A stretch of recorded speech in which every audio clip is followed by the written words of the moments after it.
যে এজন মুখ্যমন্ত্ৰী আনৰ ঘৈণীয়েকৰ লগত কিয় লাগি থাকে তেখেতৰ বেলেগ কাম নাই নি যে এজন মুখ্যমন্ত্ৰী আনৰ ঘৈণীয়েকৰ লগত কিয় লাগি থাকে তেখেতৰ বেলেগ কাম নাই নি এটা লোন লৈ চৰকাৰ চলাই আছে এইটো কোনেও কোৱা নাই অকল অসমৰ মুখ্যমন্ত্ৰী হিমন্ত বিশ্ব শৰ্মাই কৈছে মই বিচুতি খাইছোঁ যে এজন মুখ্যমন্ত্ৰী আনৰ ঘৈণীয়েকৰ লগত কিয় লাগি থাকে তেখেতৰ বেলেগ কাম নাই নি মুখ্যমন্ত্ৰীকটো ৰাইজে বহুত কাম দি থোৱা আছে আৰু বহুত কাম কৰিবলৈ তেওঁ বাকী আছে এটা লোন লৈ চৰকাৰ চলাই আছে 6 জনগোষ্ঠী জনজাতি নহ'ল চাহ শ্ৰমিকৰ মজুৰি বৃদ্ধি নহ'ল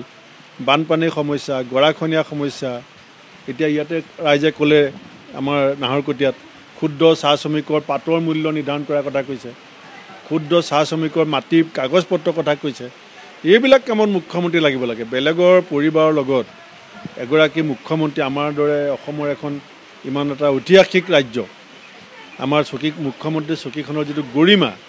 এই গৰিমাটো তেখেতে লাঘৱ কৰিবৰ কাৰণে চেষ্টা কৰিব নালাগে